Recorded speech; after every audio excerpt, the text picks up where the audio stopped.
everyone, this is Advocate Twinkle Jha and I welcome you all to my channel Judiciary Plus।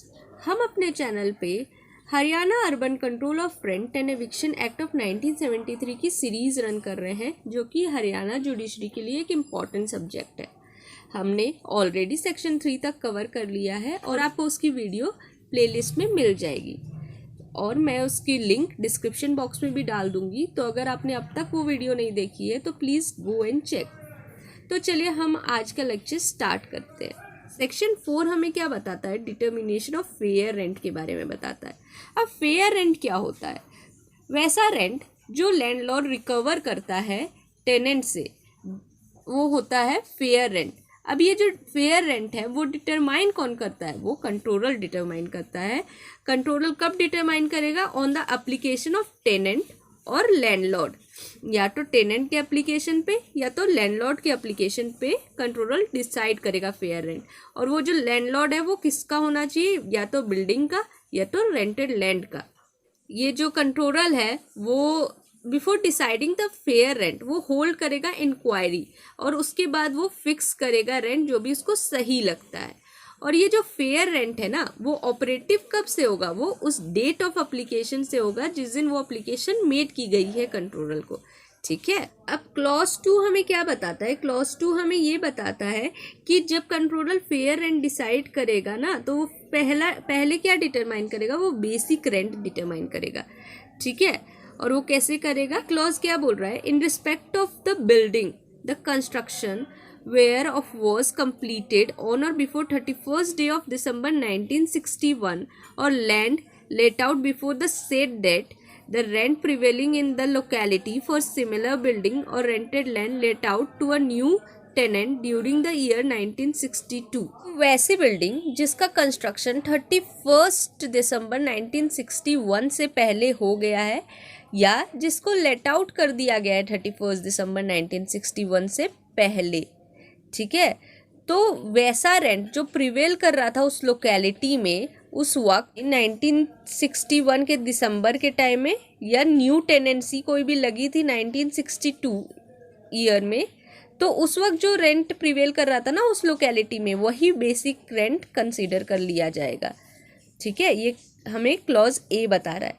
अब हम आते हैं clause 2 की तरफ। In respect of the building the construction where is of completed after 31st day of December 1961। अब देखिए, ए में बताया जा रहा था जिसमें कंस्ट्रक्शन जो है 31 दिसंबर 1961 से पहले कंप्लीट हो गई है। अब जो सेकेंड क्लॉज है, बी क्लॉज है, उसमें बता रहा है अब कंस्ट्रक्शन जो है 31 दिसंबर के बाद में कंप्लीट हुई है, तो क्या रिकोर्स होगा? जहाँ पे कंस्ट्रक्शन 31 दिसंबर 1961 के बाद कंप्लीट हुई है ना, और उसको लेट आउट किया गया है उस डेट के बाद, तो जो रेंट अग्री हुआ है किसके बीच? टेनेंट और लैंडलॉर्ड के बीच जो अग्री हुआ है वही मान लिया जाएगा कि वही है बेसिक रेंट। ठीक है, वही बेसिक रेंट मान लिया जाएगा। और जहाँ पे ऐसा कोई रेंट डिसाइड ही नहीं हुआ है लैंडलॉर्ड और टेनेंट के बीच, तो वहाँ हम कौन सा बेसिक रेंट मानेंगे? तो वहाँ हम बेसिक रेंट वो मानेंगे जो उस वक्त एप्लीकेशन के डेट के वक्त जो लोकेलिटी में प्रिवेल कर रही है ना, जो रेंट प्रिवेल कर रही है लोकेलिटी में, वही हम रेंट मान लेंगे उस वक्त। ठीक है। तो सेकेंड क्लॉज हमारे पास बहुत ही सिंपल था। बेसिक रेंट निकालने के लिए हम सबसे पहले ये देखेंगे कि कंस्ट्रक्शन कब हुई है। अगर कंस्ट्रक्शन कंप्लीट हुई है 31 दिसंबर 1961 से पहले, तो जो लोकेलिटी में उस वक्त रेंट प्रिवेल कर रही है वो ही रेंट हमारा बेसिक रेंट हो जाएगा। और अगर कंस्ट्रक्शन हमारे आफ्टर 31 दिसंबर 1961 के बाद हुई है या लेट आउट उसके बाद हुआ है, तो हम सबसे पहले देखेंगे कि अग्री क्या हुआ था लैंडलॉर्ड और टेनेंट के बीच। जो अग्रीड प्राइस है वही बेसिक रेंट हो जाएगा। और अगर कुछ अग्री नहीं हुआ तो फिर डेट ऑफ एप्लीकेशन के दिन जो भी रेंट प्रिवेल कर रहा है उस लोकेलिटी में वो ही बेसिक रेंट माना जाएगा। ठीक है। अब आते हैं क्लॉज 3 की तरफ। इन fixing the fair rent the controller में allow an increase or decrease on the basic rent determined under subsection 2 not exceeding 25% of the rise or fall in the general level of price since the date of agreed rent or the date of application, as the case may be, in accordance with the average of all India wholesale price index number as determined by the government of India for the calendar year immediately preceding the date of application. अब जब fix करेंगे fair rent तो controller जो है वो allow कर सकता है कुछ इंक्रीज करने के लिए या तो डिक्रीज करने के लिए बेसिक रेंट, ठीक है, जो भी सबसेक्शन 2 में अलाउ किया है उसको थोड़ा इंक्रीज या डिक्रीज कर सकते हैं। लेकिन वो जो है इंक्रीज और डिक्रीज जो है ना 25% से एक्सीड नहीं होना चाहिए एनी केस। ये 25% तक या तो फॉल हो सकता है या तो राइज हो सकता है। तो ये फॉल कब होगा और राइज कब होगा? तो ये राइज तब होगा जब होलसेल प्राइस इंडेक्स जो है वो जब राइज होगी तो ये राइज हो सकता है, और जब होलसेल प्राइस इंडेक्स जो है वो डाउन जाएगी तो ये फॉल होगा, ठीक है। तो ये फॉल हो जाएगा, फॉल हो सकता है। लेकिन मैक्सिमम लिमिट क्या है, जो मेन चीज़ है मैक्सिमम लिमिट, सॉरी बहुत ही गंदा हो गया, मैक्सिमम लिमिट जो है आपकी 25% से ज़्यादा नहीं, ना ही राइज होगा ना ही फॉल होगा, चाहे होलसेल प्राइस इंडेक्स राइज हो या फॉल हो, only maximum limit is 25%। Clause 4 पे आते हैं। Notwithstanding the fair rent for building or rented land has been fixed under East Punjab urban rent restriction act of 1949, a landlord or tenant of such building rented out shall be entitled to get it fair rent fixed under this section। अब देखिए fair rent जो है वो fix है east Punjab urban rent restriction act of 1949 act, जो कि old act था, ठीक है। अब इसमें ऑलरेडी हमारा फेयर रेंट फिक्स है, तो फिर क्या होगा, तो फिर क्या हम इस सेक्शन में भी इंटाइटल्ड हैं फेयर रेंट फिक्स कराने के लिए? तो आंसर इज यस। अगर ऑलरेडी हमारा east Punjab urban rent restriction act of 1949 में भी फिक्स है तो भी हम इस सेक्शन के अंदर रेंट फिक्स कर सकते हैं। We are entitled to get our rent fix under this section, ठीक है। 5th क्लॉज बोल रहा है notwithstanding anything contained in this act the controller may fix the fair rent on the basis of compromise arrived between the parties to the proceeding. Such rent shall be binding between the parties and their heirs। अब क्या बता रहा है, अब fair rent fix करने का एक और तरीका है जो कि है कॉम्प्रोमाइज। अब जो है पार्टी के बीच एक कॉम्प्रोमाइज होके दोनों पार्टी कॉम्प्रोमाइज करेगी और एक कंक्लूजन पे पहुंचेगी सो कि this will be are fair rent. वो कॉम्प्रोमाइज से अपना फेयर रेंट फिक्स कर लेगी, ठीक है, पार्टीज। और ये जो है वो क्या हो जाएगा, ये जो वैसा रेंट जो फिक्स करेगी ना पार्टी कॉम्प्रोमाइज करके, वो बाइंडिंग किस पे होगा? वो बाइंडिंग सिर्फ पार्टीज पे होगा और उसके हेयर्स पे होगा। इन पे ही सिर्फ बाइंडिंग है कि ये फेयर रेंट, क्योंकि ये कॉम्प्रोमाइज के बेसिस पे हुआ है ना, तो इसलिए ये उस पार्टी पे और उसके हेयर्स पे। अब हेयर्स कौन होते हैं? लीगल हेयर्स, जो उसका सन हो गया, डॉटर हो गया, पर्सन की विडो हो गई, मदर, जो भी फादर जो भी हैं, ये लोग लीगल हेयर्स हो जाएंगे उसके, ठीक है। तो ये हो गया हमारा section 4 determination of fair rent.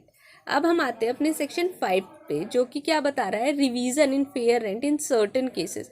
अब एक बार फेयर रेंट फिक्स हो गया तो रिवीजन भी कर सकते हैं। क्रोनोलॉजी मैंने बताई थी आपको लास्ट सेक्शन में, वही है। देखिए फेयर रेंट फिक्स हुआ, अब हम रिवाइज करेंगे। 5 में बता रहा है रिवीजन के बारे में। तो when the fair rent of a building or rented land has been fixed under section 4, fix कर लिया सेक्शन 4 में, no further increase or decrease in such fair rent shall be permissible for a period of 5 years। अब एक बार fair rent हमने determine कर लिया section 4 के हिसाब से, तो फिर कोई फर्दर इंक्रीज और डिक्रीज नहीं होगा 5 साल तक के लिए, तो आप छू भी नहीं सकते उसको, ठीक है। लेकिन इसकी भी एक्सेप्शंस है, जो कि क्या बोल रहा है, provided that an increase may be allowed in case when any addition or improvement or alteration has been carried out at the expenses of the landlord in the building or rented land which is an occupation of the tenant, then at the request of tenant। अब जो है कि कोई improvement हुई है, कोई addition हुई है या कोई ऑल्टरेशन हुआ है, ठीक है, और ये रेंटेड लैंड में या बिल्डिंग में, ये तीनों चीज़, 3 टर्म याद रखिएगा, एडिशन, इम्प्रूवमेंट या ऑल्टरेशन। और वो किसके रिक्वेस्ट पे हुआ है? टेनेंट के रिक्वेस्ट पे हुआ है और एक्सपेंसेस किसके लगे हैं, लैंडलॉर्ड के एक्सपेंसेस लगे, तो in this case fair rent revise हो सकता है। ठीक है, this is one of the exception. 5 साल तक जनरल रूल है कि नहीं हो सकता, लेकिन जहाँ पे लैंडलॉर्ड के एक्सपेंसेस पे कोई एडिशन, इम्प्रूवमेंट या ऑल्टरेशन हुआ है, वो टेनेंट ने रिक्वेस्ट किया था, तो यहाँ रिवाइज हो सकता है फेयर रेंट। एक और एक्सेप्शन है जो कि बता रहा है, provided further that the increase may be allowed in cases where there is a decrease or diminution in the accommodation or amenities provided. और क्या बोल रही, एमिनिटीज प्रोवाइड की गई है ना लैंडलॉर्ड के द्वारा अकोमोडेशन में, वो डिक्रीज हो रहा है या उसकी वैल्यू घट रही है, तो ऐसे केस में भी रिवीजन हो सकता है। आप जो भी एमिनिटीज प्रोवाइड की है वो ख़राब हो रही है और आप रेंट उतना ही ले रहे हो, तो this is also not the fair case ना, इसलिए रिवीजन अलाउड है इस केस में भी। अब 2 एक्सेप्शन थे। First was in favour of landlord की अगर आपने इम्प्रूवमेंट किया है तो आप इंटाइटल हो ना एक्स्ट्रा पैसे लेने के लिए। Second was indirectly in favour of tenant कि अगर वैल्यू डिमिनिश हो जा रही है, डिक्रीज हो जा रही है, तो फिर आपको ज़्यादा रेंट नहीं मिलनी चाहिए। तो ये दोनों इसलिए फेयर बनाता है ये सेक्शन इसको। तो चलिए अब आते हैं क्लॉज 2 पे। क्लॉज 2 हमें बता रहा है, एनी डिस्प्यूट बिटवीन लैंडलॉर्ड और tenant in regard to the increase or decrease under this section shall be decided by the controller. अब कोई डिस्प्यूट होती है लैंडलॉर्ड और टेनेंट के बीच, किसके रिगार्ड में, इंक्रीज या decrease, in this section shall be decided by control. अब कुछ भी रेंट इंक्रीज है या डिक्रीज है, इस सेक्शन के अंदर जो जो क्लॉजेस दिए, जिस बेसिस पे इंक्रीज कर सकते हैं, डिक्रीज कर सकते हैं, इसमें कोई डिस्प्यूट है, मतलब लैंडलॉर्ड और टेनेंट एक चीज़ पे अग्री नहीं कर रहे हैं, तो फिर डिसाइड कौन करेगा, ये कंट्रोलर ही डिसाइड करेगा डिस्प्यूट। ठीक है, अब चलते हैं सेक्शन 6 की तरफ, जो कि बता रहा है landlord not to claim anything excess of fair rent. अब एक बार फेयर रेंट डिसाइड हो गया, उसका रिवीजन भी हो गया, तो फिर हम उसके एक्सेस में कुछ भी मांग नहीं सकते हैं। लैंडलॉर्ड जो एक्सेस कुछ भी नहीं मांग सकता। Save as provided in this section when the controller has fixed the fair rent of a building or rented land under section 4a, the landlord shall not claim or receive any premium or other like sum in addition to fair rent or any rent in excess of such fair rent, but the landlord may stipulate for or receive in advance an amount not exceeding 1 month's rent। अब एक section 4 में एक बार decide हो गया कि हमारा ये है, मान लीजिए फॉर एग्जाम्पल ₹2000 डिसाइड हो गया कि हमारा फेयर रेंट होगा। ठीक है, सेक्शन 4 के हिसाब से।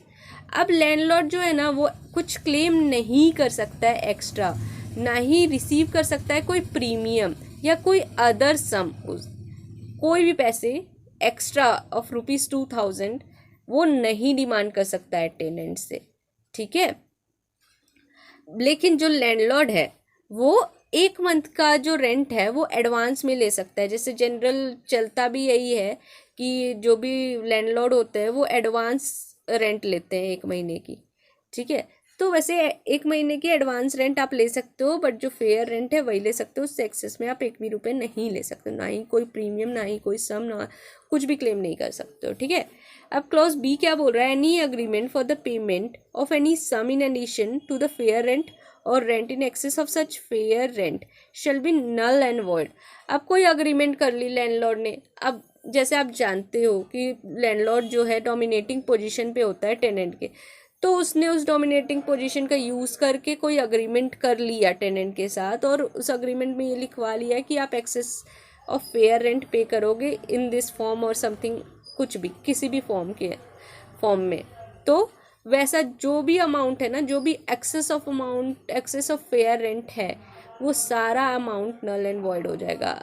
टेनेंट की लाइबिलिटी कुछ भी नहीं है इन एक्सेस ऑफ फेयर रेंट। ठीक है, तो चलिए अब आते हैं 6A पर। अब ये डिसाइड हो गया कि फेयर रेंट क्या है। फेयर रेंट रिवाइज कर सकते हैं 5 में। 6 में हम देखते हैं कि उससे ज़्यादा हमें कुछ भी नहीं देना। तो अब ये सब जब डिसाइड हो गया तो हम रेंट डिपॉजिट करेंगे। तो डिपॉजिट ऑफ रेंट के बारे में 6A में बताया गया है। ठीक है, ये बोलता है standing anything to the contrary contain in any other law for the time being in force if the landlord refuses to receive or grant a receive for or any rent payable in respect of the building or rented land when tendered to him by a tenant, the tenant may apply to the controller for leave to deposit the rent to his office, and controller shall receive the deposit if after examining the applicant he is satisfied that there is sufficient ground for the application, and if the application pays the fee if any chargeable for the issue of the notice hereinafter provided। क्या कर रहा है landlord जो है, refuse कर रहा है कि मैं रेंट नहीं ले रहा भाई तुमसे, या तो रिसीव्ड जो रेंट तो ले लिया लेकिन रिसीव्ड जो है वो दे नहीं रहा टेनेंट को, तो उस केस में क्या कर सकता है टेनेंट जाएगा कंट्रोलर के पास और उससे परमिशन लेगा कि हम आपके पास रेंट डिपॉजिट कर सकते हैं आपके ऑफिस में, क्योंकि जो हमारा लैंडलॉर्ड है वो तो हमसे रेंट नहीं ले रहा और बाद में वो हमें डिफ़ॉल्टर घोषित करके हमें एविक्ट करने की कोशिश करेगा, इसलिए आप हमारा रेंट ले ले। तो फिर जो कंट्रोलर है वो एग्जामिन करेगा एप्लीकेंट को और फिर अगर उसको सफिशिएंट ग्राउंड मिलता है तो फिर वो डिपॉजिट कर लेगा अपने पास वो सारे रेंट। अब आते हैं क्लॉज 2 की तरफ। When the deposit has been received under subsection 1, it shall be deemed to be made payment by the tenant to the landlord in respect of rent due। अब एक बार जैसे टेनेंट ने पे कर दिया ऑफिस में, कंट्रोलर के ऑफिस में, तो ये मान लिया जाएगा कि उसने लैंडलॉर्ड को पे कर लिया है और कोई भी रेंट उसके रेस्पेक्ट में ड्यू नहीं है। अब आते हैं क्लॉज 3 की तरफ। On receiving the deposit the controller shall give notice of the receipt thereof to the landlord and shall pay the amount thereof to him। एक बार रिसीव कर लिया डिपॉजिट उसने टेनेंट से, कंट्रोलर ने, तो फिर वो इस बात की नोटिस दे देगा लैंडलॉर्ड को और उसको पे कर देगा वो अमाउंट। ठीक है, अब क्या है, rent which should not have been paid may be recovered. अब गलती से पे कर दिया है कुछ ज़्यादा अमाउंट टेनेंट ने, तो उस केस में क्या रिकोर्स है, तो where any sum has whether before or after the commencement of this act been paid, which sum by reason of the provision of this act should not have been paid, such sum shall at any time within a period of 6 months after the date of payment be recovered by the tenant from the landlord who received the payment of or his legal representative, and may without prejudice to any other method of recovery be deducted within such 6 months by such tenant from any rent payable by him to such landlord। अब कोई extra payment कर दिया है जो कि tenant को लग रहा था उसको पेमेंट करना है, बट एक्चुअल में ये पेमेंट नहीं करना था और बाद में टेनेंट को रियलाइज़ होता है कि नहीं मैंने एक्स्ट्रा पेमेंट कर दिया है, तो ये पेमेंट जो है वो रिकवरेबल होता है और वो कब तक होता है, 6 मंथ तक होता है। ठीक है, जिस दिन डेट ऑफ पेमेंट थी, जिस दिन आपने पेमेंट किया उसके 6 मंथ तक ही आप रिकवर कर सकते हो। ऐसा नहीं कि आप सो गए, आप सालों साल भूल गए हो और उसके बाद आके आप 5 साल के बाद बोल रहे हो कि भैया मैंने आपको 5 साल पहले एक्स्ट्रा रेंट पे कर दिया था, फिर आप भूल जाओ, फिर आपने वो डीम कर लिया जाएगा कि आपने वेव कर दिया अपना राइट। ठीक है, तो आपको 6 मंथ के अंदर ही अंदर अप्लाई करना होगा एक्स्ट्रा जो पेमेंट आपने किया है।